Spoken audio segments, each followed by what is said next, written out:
मनुष्य के सारे संबंधों का आधार है अपेक्षा।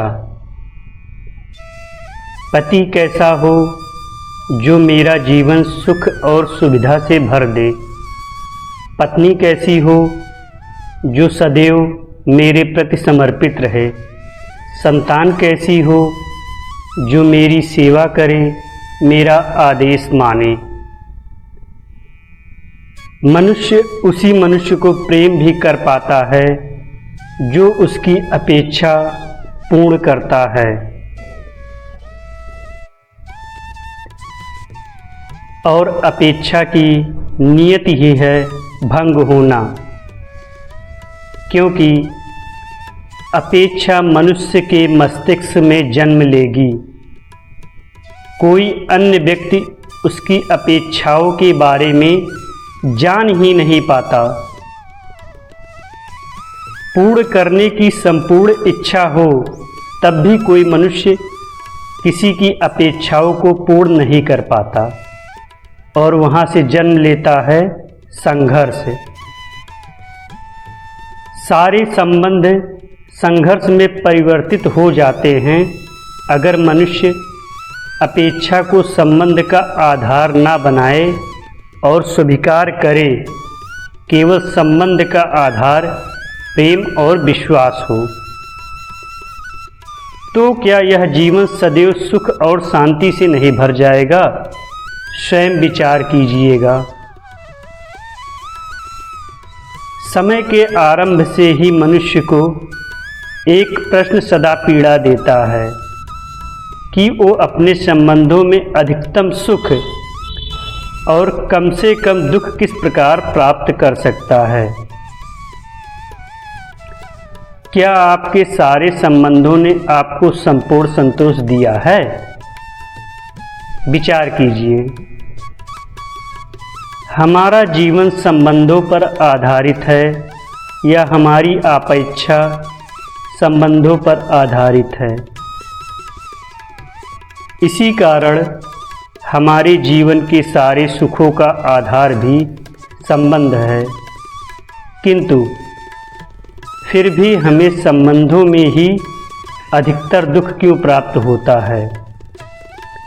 सदा ही संघर्ष भी संबंधों से ही उत्पन्न क्यों हो जाते हैं? कभी विचार किया है? जब कोई व्यक्ति किसी अन्य व्यक्ति के विचार या अच्छे कार्य को स्वीकार करता है या उसमें परिवर्तन करने का प्रयत्न करता है तो संकट जन्म लेता है। अर्थात जितना अधिक अस्वीकार उतना ही अधिक संघर्ष।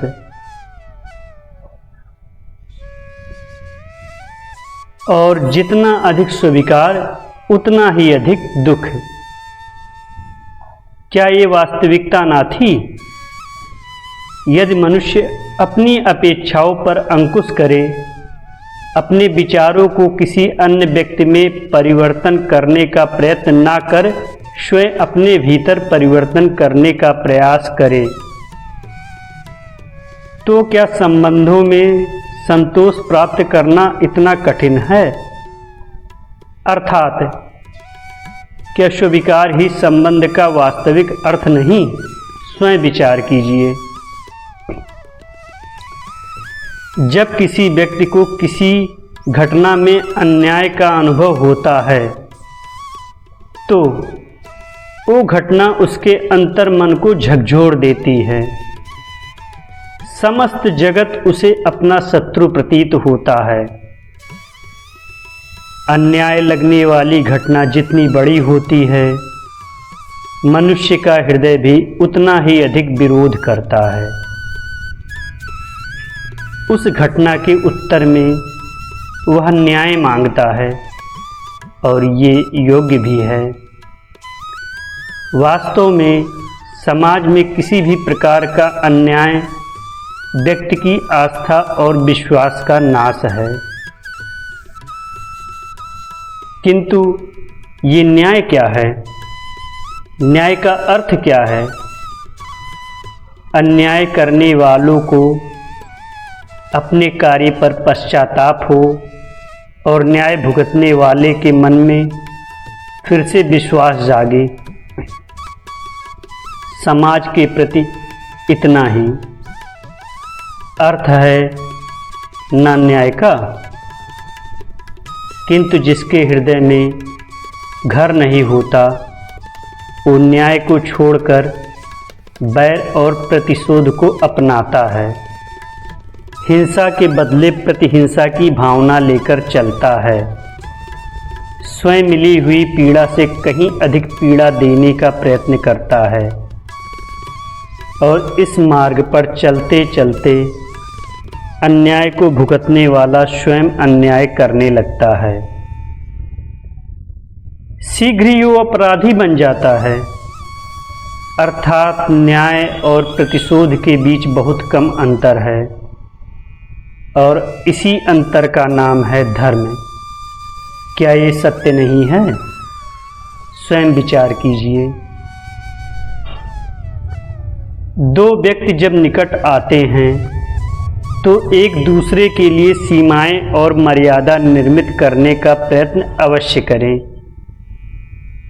हम यदि सारे संबंधों पर विचार करें तो देखेंगे इन सारे संबंधों का आधार यही सीमाएं हैं जो हम दूसरों के लिए निर्मित करते हैं, और यदि अनजाने में भी कोई अन्य व्यक्ति इन सीमाओं को तोड़ता है तो उसी क्षण हमारा हृदय क्रोध से भर जाता है। इन सीमाओं का वास्तविक रूप क्या है? क्या हमने कभी विचार किया है? दिमाग के द्वारा हम दूसरे व्यक्ति को निर्णय करने की अनुमति नहीं देते, अपना निर्णय उस व्यक्ति पर थोप देते हैं, अर्थात किसी की स्वतंत्रता का अस्वीकार करते हैं। और जब स्वतंत्रता का अस्वीकार किया जाता है तो उसका हृदय दुख से भर जाता है, और जब वह सीमाओं को तोड़ता है तो हमारा हृदय क्रोध से भर जाता है। क्या ऐसा नहीं होता? पर यदि एक दूसरे की स्वतंत्रता का सम्मान किया जाए तो किसी मर्यादाओं या सीमाओं की आवश्यकता ही नहीं होती।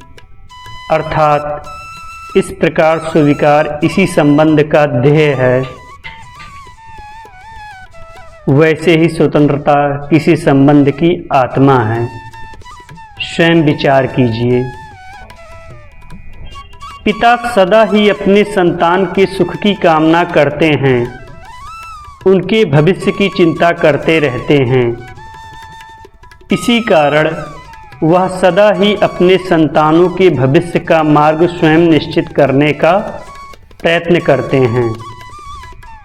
जिस मार्ग पर पिता स्वयं चला है, जिस मार्ग के कंकड़ पत्थर को स्वयं देखा है, माँ की छाया, माँ की भूख को स्वयं जाना है, उसी मार्ग पर उसका पुत्र भी चले, यही इच्छा रहती ही है हर पिता की।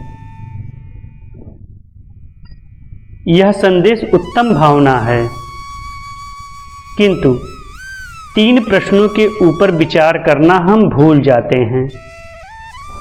कौन से प्रश्न?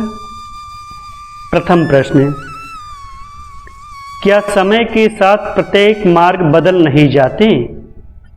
क्या समय सदा ही नई चुनौतियों को लेकर नहीं आता?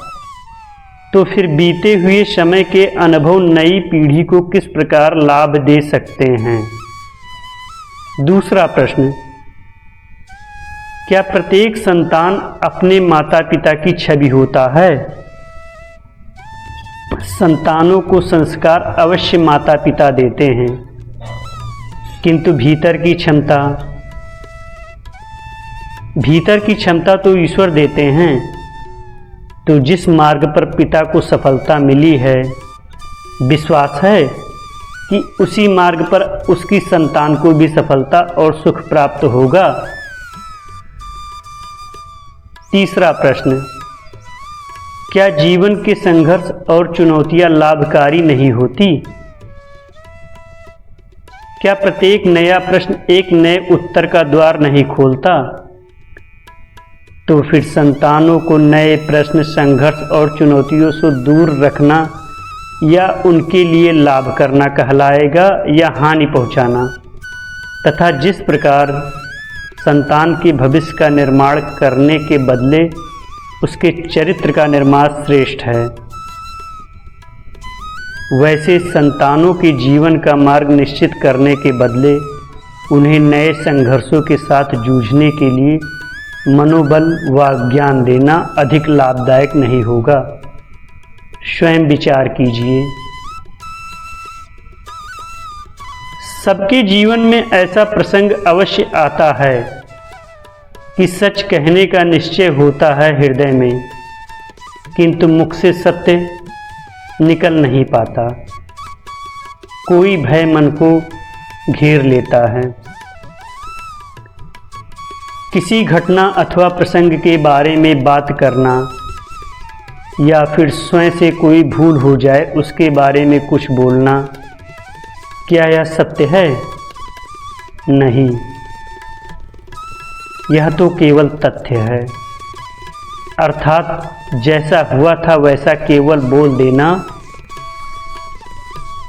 सामान्य सी बात है, किंतु कभी कभी उस तथ्य को बोलते हुए भी भय लगता है। कदाचित किसी दूसरे की भावनाओं का विचार आता है मन में, दूसरों को दुख होगा ये भय भी शब्द को रोकता है। तो ये सत्य क्या है, या हमने कभी विचार किया है? जब भय रहते हुए भी कोई तथ्य बोलता है तो वो सत्य कहलाता है। वास्तव में सत्य कुछ और नहीं, केवल निर्भयता का दूसरा नाम है। और निर्भय होने का कोई समय नहीं होता, क्योंकि निर्भयता आत्मा का स्वभाव है। अर्थात क्या प्रत्येक क्षण सत्य बोलने का क्षण नहीं होता? स्वयं विचार कीजिए। जब भी किसी की आशा और इच्छा भंग होती है तो उसका हृदय क्रोध से भर जाता है। जिस व्यक्ति को वो अपना अपराधी समझता है उसे दंड देने का प्रयत्न करता है। पर क्या हमारी इच्छा या आशा का भंग होना क्या सदा ही किसी का अपराध होता है? इच्छाओं के अपूर्ण होने के तो कई कारण हो सकते हैं। कुछ तो संयोग के कारण अधूरी रह जाती है और कुछ नियति के कारण, और कभी कभी इच्छाओं का स्वरूप ही ऐसा होता है कि यह पूर्ण हो ही नहीं सकते। बिना परिस्थिति पर विचार किए किसी को अपराधी मान लेना न्याय नहीं है, प्रतिशोध है। न्याय का आधार तो दया है, करुणा है, और प्रतिशोध का आधार क्रोध और अहंकार। अर्थात हृदय में करुणा धारण किए बिना किसी के अपराध के विषय में विचार करना, किसी को दंड देना, ये अपने आप में ही अन्याय नहीं है। स्वयं विचार कीजिए। तथ्यों और पूर्व आभासों के आधार पर हम भविष्य के सुख दुख की कल्पना करते हैं। भविष्य के दुख का कारण दूर करने के लिए हम आज योजना बनाते हैं, किंतु कल की संकट को आज निर्मूल करने से हमें लाभ मिलता है या हानि पहुंचाती है, यह प्रश्न हम कभी नहीं करते। सत्य तो यह है कि संकट या उसका निवारण 7 जन्म से व्यक्ति के लिए भी और सृष्टि के लिए भी नहीं है। आप अपने भूतकाल का स्मरण कीजिए, इतिहास को देखिए, आप तुरंत ही ये जान पाएंगे कि जब जब संकट आता है तब तब उसका निवारण करने वाली शक्ति भी जन्म ले लेती है। यही तो जगत का चलन है। वस्तुतः संकट ही शक्ति के जन्म का कारण है। प्रत्येक व्यक्ति जब संकट से निकलता है तो एक पद आगे बढ़ा होता है, अधिक चमकता है, आत्मविश्वास से अधिक भरा होता है, न केवल हमारे लिए, अपने लिए, अपितु विश्व के लिए भी। क्या यह सत्य नहीं है? वास्तव में संकट का जन्म ही एक अवसर का जन्म है, अपने आप को बदलने का, अपने विचारों को ऊंचाई पर करने का अवसर, अपनी आत्मा को बलवान और ज्ञान मंडित बनाने का। जो यह कर पाता है उसे कोई संकट नहीं होता, किंतु जो यह नहीं कर पाता तो वो स्वयं एक संकट है विश्व के लिए। विचार कीजिएगा, परंपरा में धर्म बचता है और परंपराएं ही धर्म को संभालने का कार्य करती है, ये सत्य है। पर क्या केवल परंपराएं ही धर्म है? विचार कीजिए। सत्य तो यह है कि जिस प्रकार पाषाण में शिल्प होता है उसी प्रकार परंपरा में धर्म होता है। ये पत्थर में शिल्प है, ये पत्थर शिल्प नहीं है। शिल्प को उजागर करने के लिए उसे तोड़ना पड़ता है, अनावश्यक भागों को दूर करना पड़ता है। ठीक उसी प्रकार परंपरा में भी हल ढूंढना पड़ता है। जिस प्रकार इंद्र पूजा की परंपरा को तोड़कर गोवर्धन पूजा का धर्म न ढूंढा जाता तो यादवों को उनकी मुक्ति का मार्ग नहीं मिल पाता। अर्थात परंपरा को पूर्णता छोड़ देने वाला धर्म से वंचित रह जाता है और परंपरा का अनुकरण करने वाला भी धर्म को प्राप्त नहीं कर पाता। कहते हैं हंस के पास नीर-क्षीर विवेक होता है। दूध में मिले पानी को छोड़कर केवल दूध ही ग्रहण करता है। तो क्या सच्चा धर्म प्राप्त करने के लिए हृदय में ज्ञान से जन्मा विवेक आवश्यक है? और ऐसे विवेक के बिना जिसे धर्म मान भी लिया जाए, जो वास्तव में धर्म ना भी हो, ऐसा भी तो हो सकता है। स्वयं विचार कीजिएगा। भविष्य के आधार पर सब आज का निर्णय लेना चाहते हैं। भविष्य में सुख मिले, भविष्य सुरक्षित हो, ऐसे निर्णय आज लेने का प्रयत्न रहता है सबका। आप अपने जीवन को देखिए, क्या आपके अधिकतर निर्णय के पीछे भविष्य का विचार नहीं होता? और हो भी क्यों ना, अपने जीवन को सरल और सुखमय बनाने का प्रयत्न करने का अधिकार सबका है। पर भविष्य तो कोई नहीं जानता, केवल कल्पना ही की जा सकती है। तो जीवन के सारे महत्वपूर्ण निर्णय कल्पनाओं के आधार पर ही करते हैं हम। क्या निर्णय करने का कोई तीसरा मार्ग हो सकता है? विचार कीजिए। सारे सुखों का आधार धर्म है और वो धर्म मनुष्य के हृदय में बसता है। तो प्रत्येक निर्णय से पूर्व स्वयं अपने हृदय से प्रश्न अवश्य पूछ लेना कि यह निर्णय स्वार्थ से जन्मा है या धर्म से। क्या इतना पर्याप्त नहीं है? भविष्य के बदले धर्म पर विचार करने से क्या भविष्य अधिक सुखपूर्ण नहीं होगा? स्वयं विचार कीजिए। व्यक्ति को जब उसके अपराध का दंड मिलता है तब कभी कभी उस न्याय को देखकर मन को कचोटता है। प्रश्न उठता है हृदय में कि जब वह अपराध हुआ था तब व्यक्ति भिन्न था, उसके पश्चात उसने इतने पश्चाताप किए, स्वयं में इतने परिवर्तन किया, फिर उसे दंड क्यों मिले? पर जहाँ आघात होता है वहाँ प्रत्यक्ष घात ही होता है। जैसा कर्म वैसा फल। यदि किसी को प्रेम दोगे तो सुख प्राप्त होगा, यदि किसी की हत्या करोगे तो मृत्यु दंड मिलेगा। जैसा कार्य वैसा ही न्याय। तो फिर प्रायश्चित और पश्चाताप का कोई मूल्य नहीं है? अवश्य है मूल्य।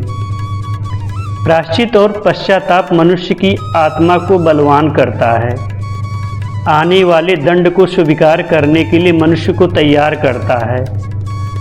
अर्थात बिना प्रायश्चित के दंड स्वीकार करने का कोई मूल्य है?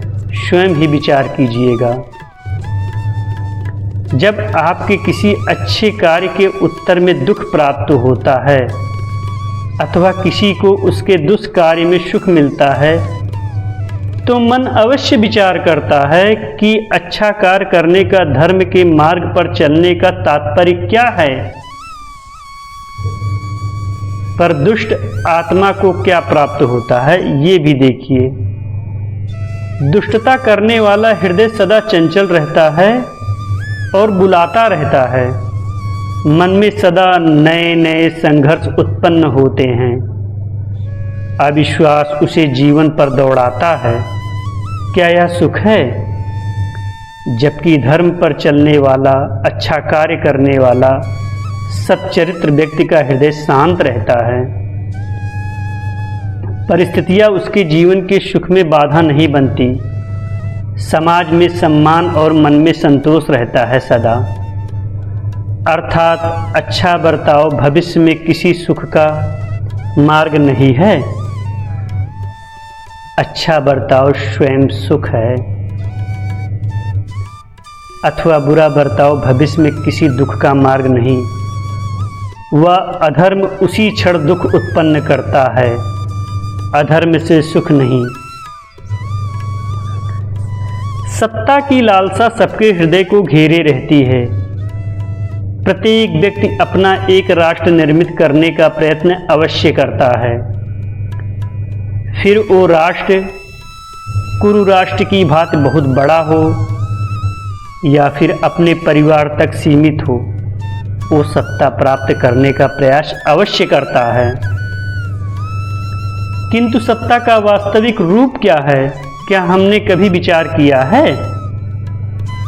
एक मनुष्य जितने अधिक लोगों के जीवन को प्रभावित कर सके, जितने अधिक लोगों के जीवन, सत्ता की लालसा सबके हृदय को घेरे रहती है। प्रत्येक व्यक्ति अपना एक राष्ट्र निर्मित करने का प्रयत्न अवश्य करता है।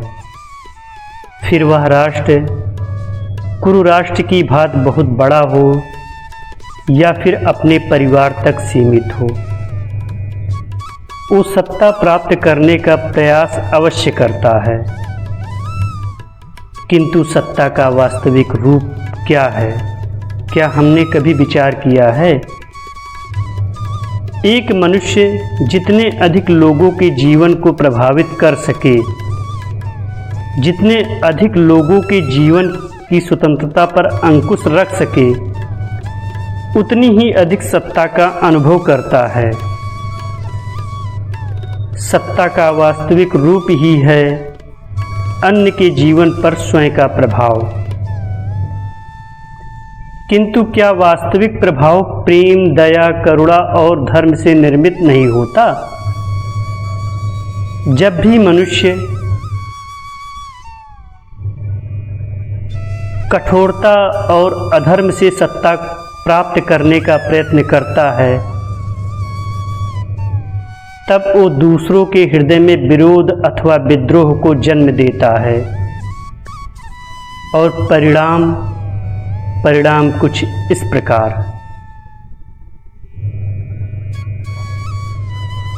हाँ, कुछ समय के लिए वो स्वयं को प्रभावी और शक्तिशाली अवश्य पाता है, किंतु वो वास्तविक सत्ता नहीं। यही कारण है भृगु और वशिष्ठ जैसे ऋषियों की याद भी पूजा के साथ की जाती है, रावण और हिरण्यकश्यपों की नहीं। इस पर तो आप विचार अवश्य करें। इस संसार में आने वाले प्रत्येक बालक संपूर्ण संस्कार रहित होता है, जिसके अंतर्मन पर ना तो किसी अच्छे संस्कार के चिन्ह अंकित होते हैं, ना ही बुरे संस्कार के। अर्थात जन्म से बालक में ना कोई गुण होता है और ना ही कोई दोष। तो ये दोष अथवा गुण किस प्रकार प्राप्त होते हैं, क्या हमने कभी विचार किया है? जो बात माता पिता के मुख से निरंतर सुनी जाती है, वही बात उनकी संतानों के हृदय का संस्कार बनाती है। जैसे किसी गांव में नदी तट तक एक पगडंडी बन जाती है केवल उसी मार्ग पर बार बार चलने के कारण। अर्थात माता पिता के हृदय की इच्छाएं उनकी संतान के हृदय का दोष अथवा गुण बनकर जन्म लेती है। क्या यह सत्य नहीं है? पर फिर भी जब उनकी संतानों में कोई दोष दिखाई देता है तो माता पिता आश्चर्य और दुख से भर जाते हैं। माता पिता का हृदय ये प्रश्न करता है कि उनकी संतानों में ये कुसंस्कार आए कहाँ से। सत्य तो ये है कि माता पिता अपनी संतानों को अनजाने में ही कुसंस्कार के बीज दे देते हैं, जो उनकी संतानों की हृदय भूमि पर कुसंस्कार का वृक्ष बनकर उठता है। अर्थात अपनी संतान को सुसंस्कारी और धर्ममय बनाए रखने की आशा रखने वाले प्रत्येक माता पिता को प्रथम अपने हृदय की इच्छाओं पर अंकुश रखना क्या अनिवार्य नहीं है? प्रत्येक माता पिता इस पर स्वयं विचार करें।